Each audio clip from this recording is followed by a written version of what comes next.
Bonjour à toutes et à tous, bienvenue sur l'Académie InVivox. Vous êtes sur l'Académie, vous avez bien raison. Il est midi, on est parti pour une grosse demi-heure ensemble. Nous avons l'extrême plaisir de recevoir aujourd'hui Marion Patin. Marion travaille chez InVivox depuis déjà 3 ans. Elle a tout un passé dans l'acquisition dans une autre start-up qui n'a rien à voir avec la santé.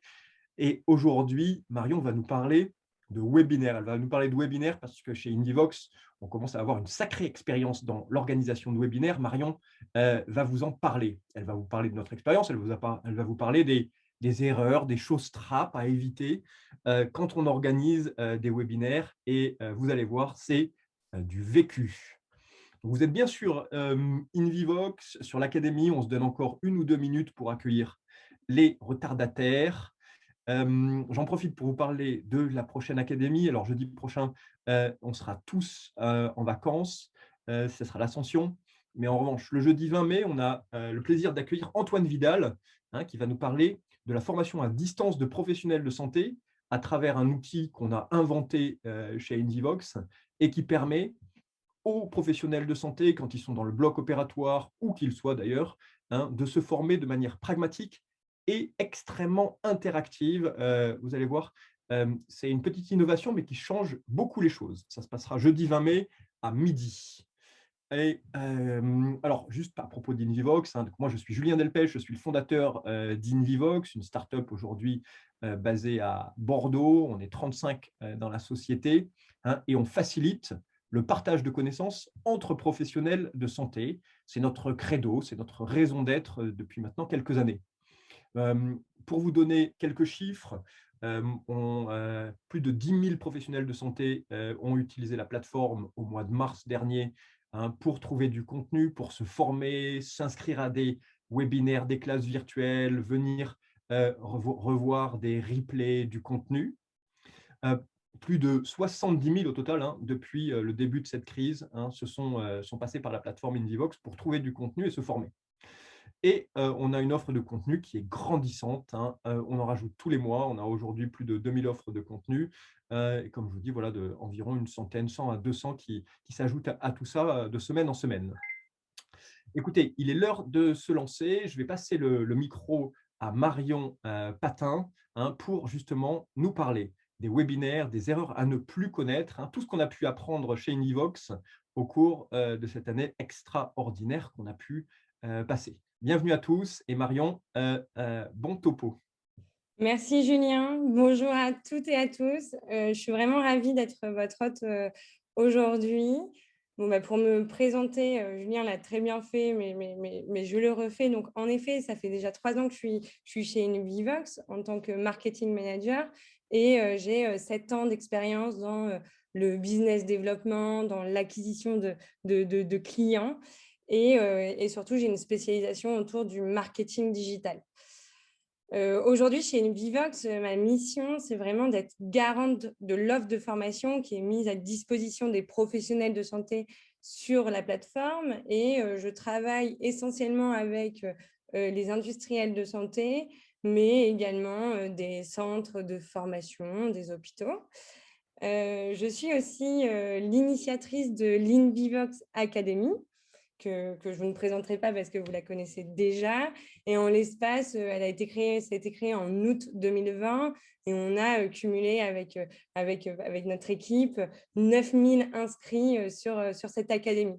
Donc, c'est pour ça aussi ma légitimité de parler de webinaire parce que j'ai vraiment l'expérience opérationnelle de cette organisation, mais aussi, en fait, le témoignage que je vais vous faire aujourd'hui, c'est vraiment l'expérience de toute une équipe qui a travaillé en fait toute une année à organiser 1400 webinaires auprès des professionnels de santé. Donc, nous voilà aujourd'hui pour regarder ensemble pour nous les erreurs à ne plus commettre, mais aussi nos apprentissages. Donc, au niveau du plan, première partie, le webinaire comme un premier maillon d'une stratégie globale de nos clients. Ensuite, nous allons voir ensemble la réaction des professionnels de santé face à cette recrudescence de webinaires. Ça veut dire que nous, on a les chiffres clés et c'est ça aussi que je vais vous livrer aujourd'hui, c'est des chiffres clés, mais également et surtout, on va rentrer dans le vif du sujet, les erreurs pour nous à ne pas commettre. Et ensuite, je vous montrerai le cas pratique d'un Smart Replay. Et en fait, ça, c'est le cumul de tous nos apprentissages par rapport à ce post-webinaire sur le replay. Et je vous montrerai à quoi ressemble ce Smart Replay. Donc, pour vous mettre un peu de contexte, nous avons accompagné en 1 an, nous avons travaillé avec 120 industriels de santé et nos interlocuteurs principaux sont des directeurs commerciaux, des services marketing. Et leur enjeu, il va paraître bateau, mais c'est vraiment toujours le même. Et c'est à ça aussi que nous, on répond, c'est d'aller générer des nouveaux clients et de les fidéliser à travers en fait une approche aujourd'hui de contenu innovante. Et aujourd'hui, c'est comme ça qu'on travaille avec les industriels de santé. Une étude est apparue et a été réalisée par Tectomed le mois dernier, en avril dernier, et le constat étant que seulement 1/5 des industriels de santé ont réussi à maintenir le cap de leur interaction avec leurs clients suite à cette crise. Et pour ceux qui ont surmonté ce cap, ce qu'on peut remarquer de cette étude, c'est que la formation et le contenu les ont sauvés avec toute cette maîtrise des outils digitaux. Donc, en effet, le contenu à 88%, et c'est ce que aujourd'hui, en fait, nos clients, en mars 2021, sont venus chercher. Parce qu'en effet, le constat étant que la plupart, donc pas tout le monde, mais la plupart de nos clients faisaient des congrès, des formations présentielles, utilisaient aussi le mailing et aussi beaucoup leur force terrain pour communiquer avec les professionnels de santé, donc soit par le téléphone ou soit par des rendez-vous physiques. Et en mars 2020, les questions qui se posaient, c'était comment garder le contact avec les professionnels de santé alors qu'il n'y a plus de présentiel et comment je forme à distance. Former à distance, ça veut dire, c'est souvent le mot e-learning qu'on entend. C'est super bien, c'est hyper efficace, mais par contre, c'est long à mettre en place. Et c'est pour ça que la solution qui a été le plus efficace, c'est le webinar, en fait. Le webinar, si vous n'en avez pas encore organisé, organisez-le parce que c'est des résultats garantis. C'est simple à mettre en place, c'est assez rapide au final. Vous avez vos KOL, vous avez vos thématiques, c'est très simple à mettre en place. Donc, ça a été le premier choix en fait en mars 2020 d'organiser des webinaires et aujourd'hui, on en a organisé 1400, je pense que auprès des professionnels de santé. Donc, c'est cette expérience qu'aujourd'hui, je vais vraiment me baser sur ces 1400 webinaires. Donc, le combo qu'on leur a proposé, c'est vraiment un service tout en un pour éviter, pour justement se lancer très vite dans cette stratégie et avoir une solution tout en un pour éviter la multiplicité des prestataires. Donc, on va leur faire, premièrement, un accompagnement technique avant, pendant et après le webinaire. On va les accompagner avec de la promotion, donc humainement, et surtout, et ça c'est notre baseline chez Invivox, c'est le never stop sharing. On va transférer toutes ces compétences. Donc ça veut dire que ce transfert en fait des compétences, ça veut dire qu'on accompagne le client à vraiment à améliorer ses webinaires de mois en mois. Donc, je vais vous lancer. Donc, j'ai un premier sondage. Ma question, c'est comment organisez-vous vos webinaires?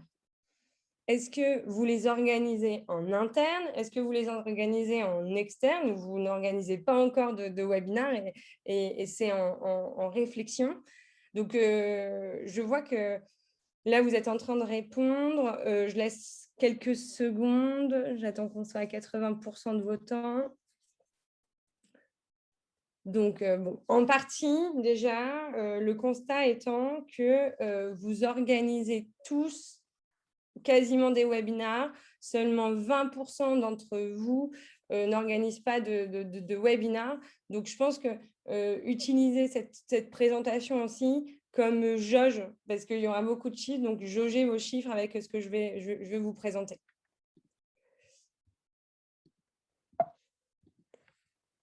Donc, justement, je parle de chiffres. J'ai 3 données clés qui est basée sur les 70 000 professionnels de santé qui ont visionné des webinaires sur InVivox.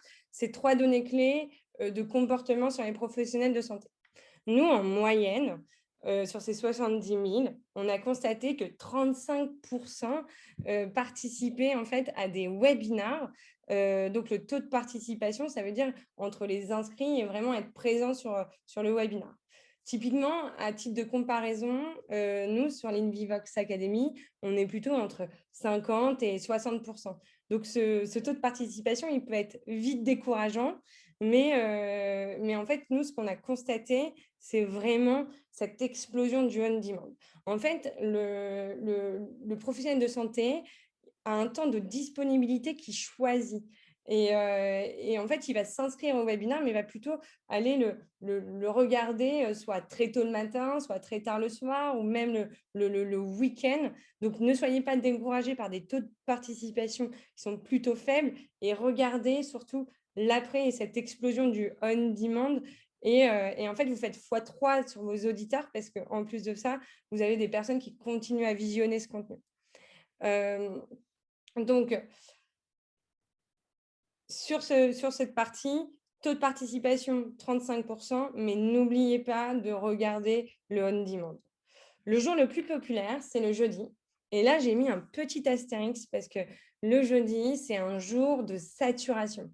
En fait, on remarque depuis ces derniers temps qu'il y avait un surplus de webinaires le jeudi. Donc, en fait, mon conseil, ce serait d'innover un peu sur les jours que vous choisissez. Faites le mardi ou le vendredi. Je pense que ça libérera certains créneaux sur la place. Nous, on s'est adapté vraiment à cette partie on-demand chez InVivox parce qu'on a remarqué qu'elle était clé. Comme je vous l'ai dit, c'était souvent décourageant, c'est 35%.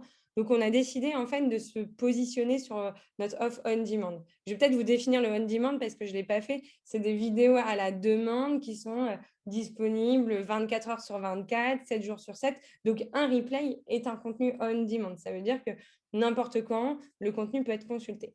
Nous, ce qu'on a remarqué, c'est que sur le marché, vous avez beaucoup de formations e-learning, etc., mais il n'y avait pas de contenu court. Donc, en fait, on a fait avec nos ingénieurs pédagogiques, on a créé en fait une content factory et on aide aujourd'hui les industriels de santé à créer du contenu court, pertinent, immersif et surtout à la demande.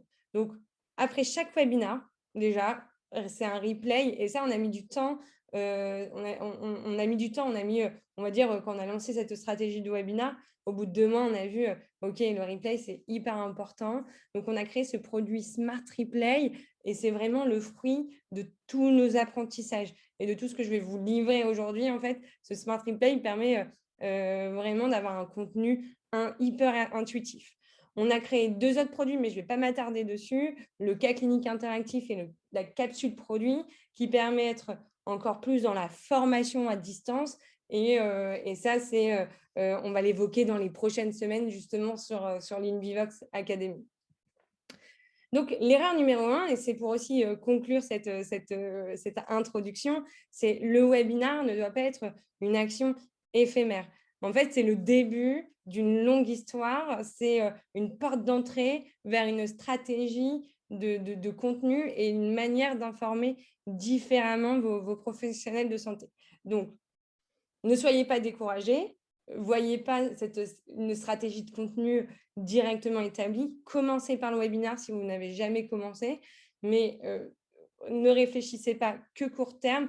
Vous voyez ça, faites vivre votre webinaire sur le long terme, mais aussi développer d'autres contenus à côté. N'hésitez pas à lancer d'autres contenus.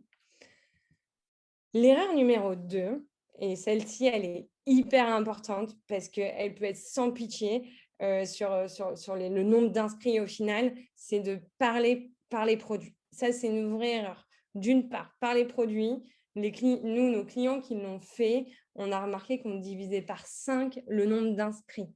Et en plus de ça, vous vous ajoutez une lourdeur réglementaire parce que, en fait, vous ne pouvez pas communiquer comme vous voulez sur vos produits. Donc, c'est vraiment notre secteur qui veut ça. Et en plus de ça, le webinaire, ce n'est pas du tout adapté pour les produits. En fait, on va avoir d'autres moyens de parler de produits comme la classe virtuelle ou la capsule produit. Parler environnement, réfléchissez aux problèmes de votre auditoire, aux problèmes de votre auditoire avant votre problème. C'est quel problème les professionnels de santé, quel problème je vais résoudre pour eux. Typiquement, le 20 mai, sur la plateforme, on a le 20 mai un webinaire sur les conséquences du Covid-19 sur les gastro-entérologues. Et donc là, on part sur une thématique et forcément, ça intéresse plus.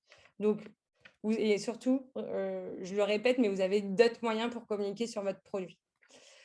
Donc, la statine Vivox, parler environnement et multiplier par 5 votre nombre d'inscrits. L'erreur numéro 3, c'est de sous-estimer sa page d'inscription. Sa page d'inscription, c'est la première page sur laquelle le professionnel va se rendre et ne la sous-estimez pas. Encore une fois, je vais vous parler de temps de disponibilité du médecin, mais c'est pareil, dès qu'il va tomber sur votre page de webinar, il va y passer 10 à 20 secondes. Donc, soyez très clair dans les idées et surtout, mettez les bénéfices en avant. Quel bénéfice va-t-il en tirer de passer 1 heure avec vous? Et ça, c'est très important. Et aussi, prenez des pages adaptées. Donc, si vous ne le faites pas en interne, si vous passez par une plateforme externe, les formulaires doivent être adaptés aux professionnels de santé. Vous devez vérifier que ce soit bien des professionnels de santé. Typiquement, nous, nos formulaires, on va demander le numéro de RPPS et d'autres éléments pour vraiment qualifier la personne qui s'inscrit. Donc, pour ceux qui organisent des webinaires, et surtout pour, je pense, les marketeurs qui sont présents ici, la conversion, nous, en moyenne, entre le trafic et le nombre d'inscriptions, est en moyenne de 25%. Cette jauge, elle est hyper utile parce que ça permet de savoir si le thème plaît moins ou plaît plus. Nous, c'est quelque chose aussi sur l'Invivox Academy qu'on regarde énormément.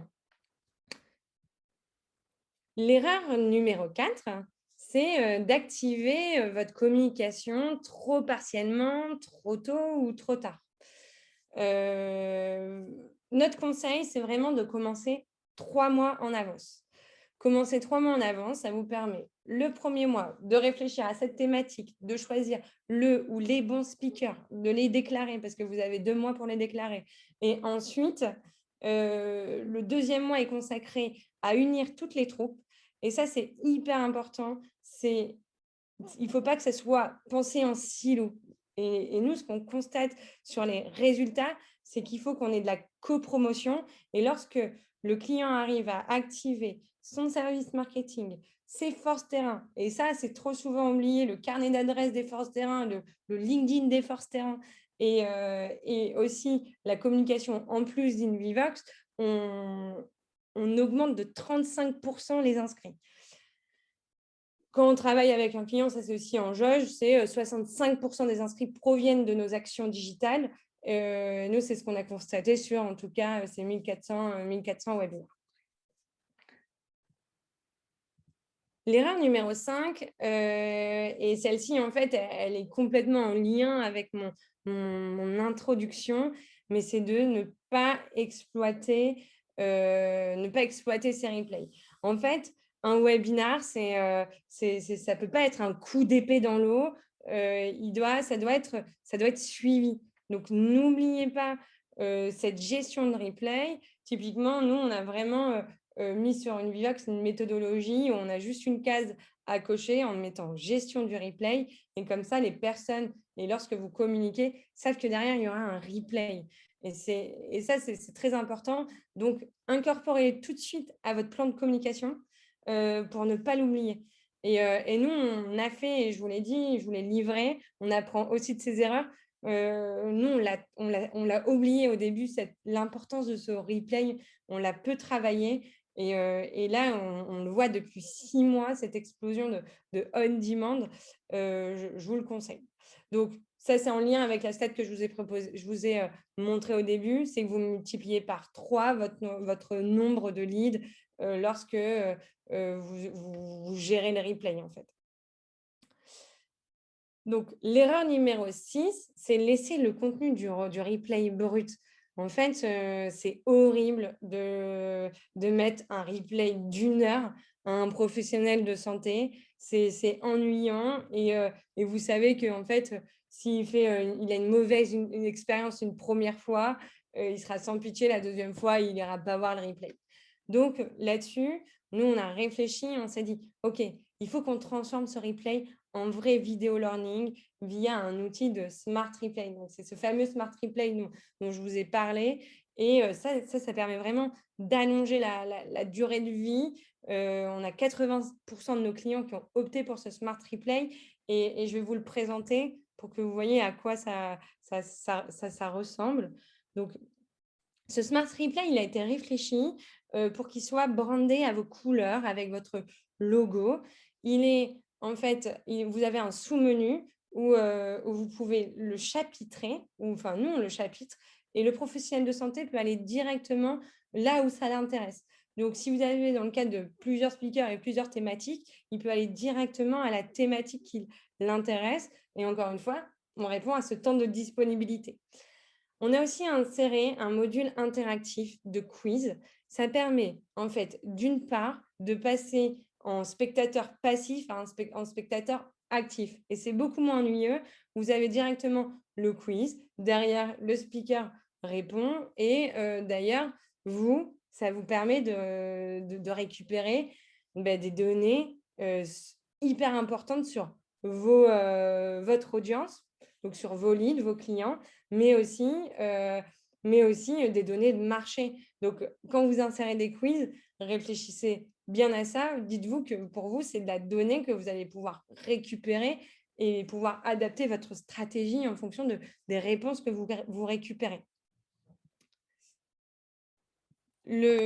Donc ça, c'est l'erreur numéro 6, mais l'erreur numéro 7, c'est de publier son replay sur YouTube. Le publier sur YouTube, en fait, c'est une erreur dans le sens, sur YouTube, vous avez 0% de tracking. Et ça ne vous sert à rien d'avoir 1400 vues en fait, sur un replay. Sur YouTube parce que vous ne pouvez pas l'exploiter. Donc, nous, ce qu'on vous conseille, c'est vraiment de traquer les données de vos utilisateurs sur ce replay. De mettre une page où, avant de avant de voir le replay, les professionnels de santé s'inscrivent. Donc, ça veut dire que c'est les nouvelles personnes qui vont aller sur cette page de replay on demand vont s'inscrire. Et cela vous permet en fait de sécuriser votre replay, de savoir que c'est bien des professionnels de santé qui regardent et surtout de traquer les données de vos utilisateurs. Donc, c'était ma dernière erreur. Bien sûr, il y en a plein d'autres conseils. C'est un peu exceptionnel parce que normalement, ces chiffres, on les donne vraiment à nos clients. Donc, on a décidé de s'ouvrir et de vous montrer ce qu'on pouvait un peu récolter pour que vous aussi, vous ayez une base. Donc, c'est vraiment ouvert à l'académie, ce genre de métriques. Moi, j'ai un dernier sondage. Est-ce que vous exploitez alors, je lance le sondage. Tac. Donc, est-ce que vous utilisez vos contenus webinaires ou je parle de webinaires, mais ça peut être aussi des congrès si vous avez fait des congrès en replay. Est-ce que vous les exploitez? Est-ce que vous les utilisez aujourd'hui? C'est quelque chose que vous faites ou pas du tout? Alors, je laisse les spectateurs me répondre. Ok, ben, très bien, c'est intéressant. Donc, à 60%, vous à 60%, vous utilisez vos replays et à 40%, vous ne l'avez pas exploité. Donc ça, c'est intéressant. Donc je pense que je vais arrêter le partage pour mettre ma conclusion. Mais la conclusion, c'est vraiment, si vous ne l'avez pas exploité, vraiment, transformer ces webinaires en vidéo learning, en smart replay. Et surtout, si le contenu est riche, enrichissez-le avec ces sondages, ces quiz, parce que c'est toujours récompensé. Donc ça, c'est vraiment la conclusion sur la partie à la demande. Après, je dirais que derrière toutes ces erreurs, et en fait, on peut juger de ces erreurs, on peut juger des erreurs seulement si vous traquez. Et en fait, si vous ne traquez pas, vous n'apprenez pas. Testez, traquez, que ça soit sur l'acquisition digitale, sur vos pages, sur les utilisateurs. Regardez vos chiffres parce que c'est ça qui va vous permettre de vraiment améliorer votre stratégie de webinar. Voilà, donc voilà pour ce talk. J'espère qu'il vous a plu. Si vous voulez, vous avez des questions sur justement plus pratico-pratique de comment on peut transformer ou comment on peut vous accompagner sur le webinaire, vous pouvez me contacter. Je suis disponible par email, par LinkedIn, par téléphone.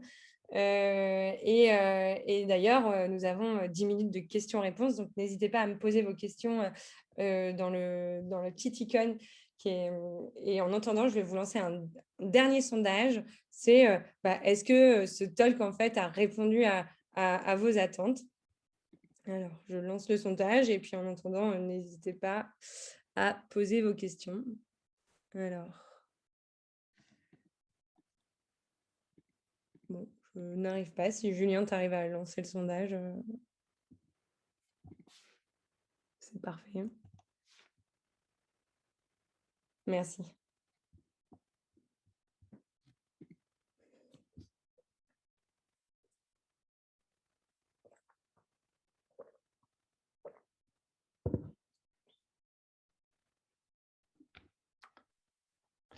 Merci beaucoup, Marion, de cette intervention.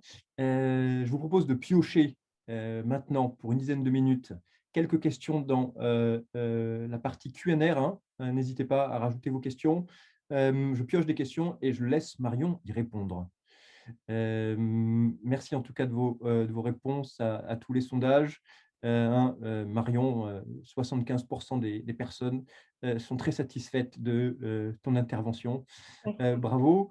Alors, une première question pour démarrer. Une question d'un labo, une personne qui travaille dans un labo pharma. La question est simple. En tant que labo pharma, est-ce que je peux organiser un webinaire? Ah oui, totalement, totalement. Mais vous pouvez organiser un webinaire, mais dans votre cas, c'est encore plus important de partir sur de la thématique et surtout pas de parler produit. Donc, si vous parlez de votre thématique, vous allez même pouvoir communiquer sur les réseaux sociaux, qui est la bête noire chez vous. Donc là, je vous conseille encore plus de parler de thématique. Merci Marion. Une question sur la durée optimale d'un webinaire. Quelle est selon toi, selon les données qu'on a chez Invivox, la durée optimale pour un webinaire? La durée optimale pour un webinaire, c'est plutôt 1 heure. Nous, ce qu'on trouve que le format qui a le mieux fonctionné, et en fait, ça, on l'a via les notations des professionnels de santé sur la plateforme, c'est ce format où on a plutôt deux speakers, donc deux experts qui vont parler de la thématique. Donc, on va dire 15 minutes chacun, et après, laisser 15 à 30 minutes de questions-réponses. Donc, je dirais oui. Nous, on préconise de maximum 1 heure et 2 speakers. Merci Marion. Une troisième expérience sur les webinaires. Est-ce qu'ils doivent être gratuits? Est-ce qu'ils sont payants? Quelle est notre expérience? Quelle est ta réponse là-dessus? Ouais. En fait, sur cette partie gratuite, payante, nous, on conseille plutôt du gratuit parce que au final, faire payer pour 1 heure de webinaire, c'est pas forcément la bonne promesse. En fait, nous, ce que font souvent nos clients, c'est de profiter de cette partie webinar pour promouvoir, par exemple, des formations payantes derrière. Donc, typiquement, c'est le cas de Curie chez nous qui fait ça.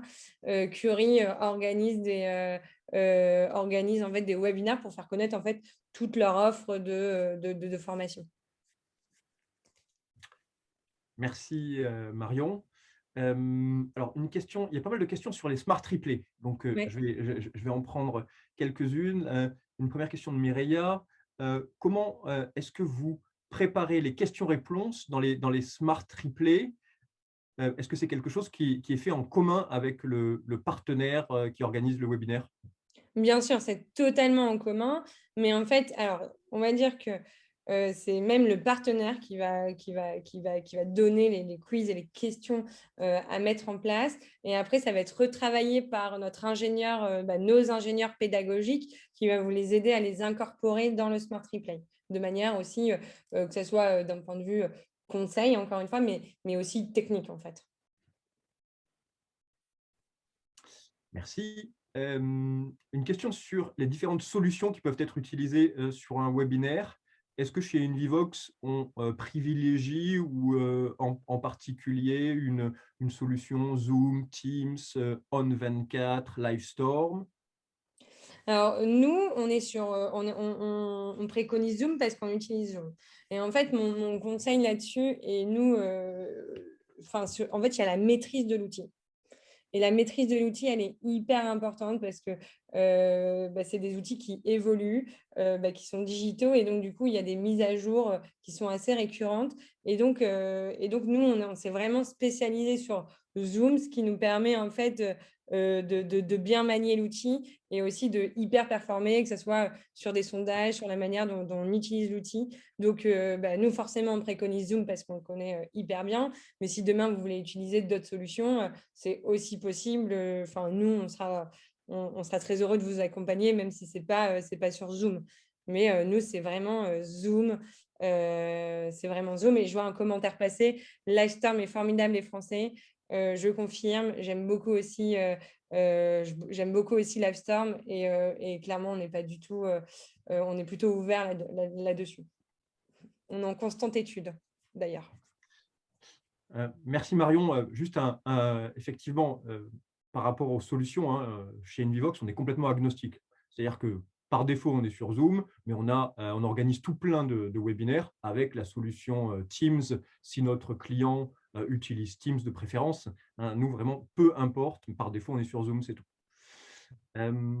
Alors, une autre question, Marion, encore sur le Smart Replay. Il faut compter combien de temps pour réaliser un Smart Replay entre un webinaire et un Smart Replay disponible? Alors, donc s'il est bien prévu en avance et il est calé sur le planning, ça peut aller très vite. Ça veut dire qu'en fait, déjà, pendant votre webinaire, nous, on commence à travailler sur ce Smart Replay et on a plutôt un délai d'une semaine. Donc, ça peut aller très vite. Encore une fois, c'est le conseil que j'ai donné tout à l'heure, mais c'est incorporer-le dès le début dans votre stratégie pour d'ailleurs le donner le plus vite possible à vos inscrits, à votre audience. Merci Marion. On va prendre encore deux questions, hein, puisque vous connaissez l'académie, on essaie de démarrer à l'heure et de terminer à l'heure. Marion, est-ce que tu penses qu'au bout d'un an, on observe une certaine lassitude des professionnels de santé vis-à-vis des webinaires?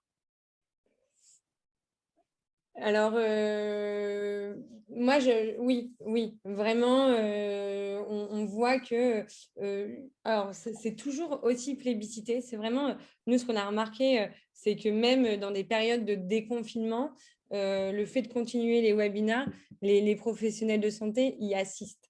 Donc, je pense que c'est vraiment une nouvelle ère et une nouvelle stratégie. Forcément, il y a eu un effet hyper buzz au début de la crise où on a eu énormément d'inscrits.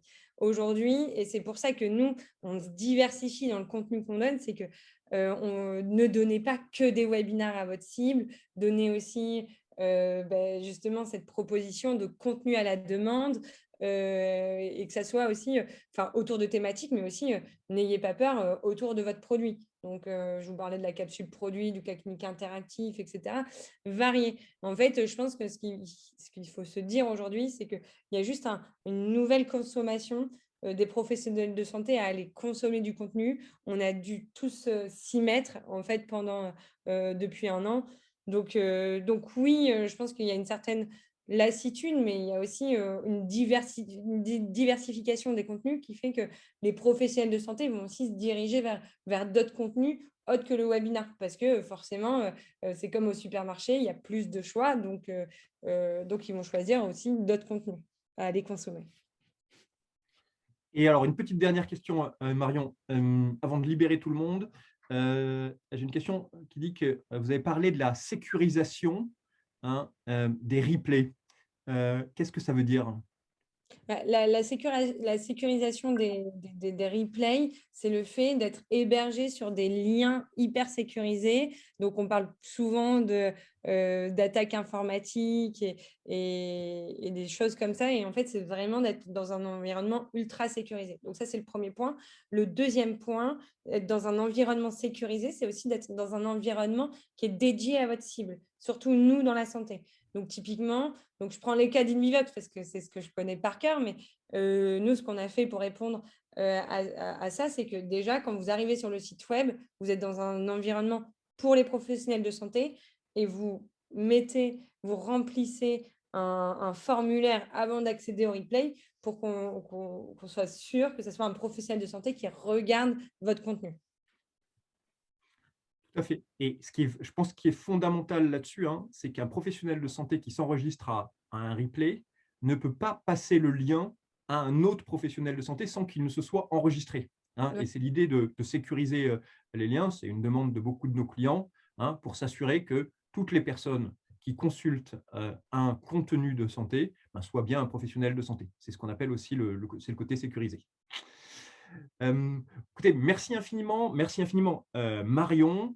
Merci à tous les participants. Je vous rappelle que la semaine prochaine, alors la semaine prochaine, tout le monde sera en congé. Le 20 mai à midi, on va parler de capsules produits, on va parler de formation à distance, hein. On a inventé chez Invivox un outil qui permet de former les professionnels de santé, une infirmière qui a besoin de rafraîchir sa mémoire dans un bloc opératoire, un chirurgien, un professionnel de santé. Et on a développé ce qu'on appelle la capsule produit, hein, et on aura le plaisir d'accueillir Antoine Vidal qui nous racontera comment ça fonctionne et quels sont les bénéfices de cette capsule produit pour la formation à distance. Merci infiniment à toutes et à tous. Merci de votre fidélité sur l'Académie. Merci de toutes vos questions. Et évidemment, merci beaucoup, Marion. Merci à vous. À bientôt sur l'Académie.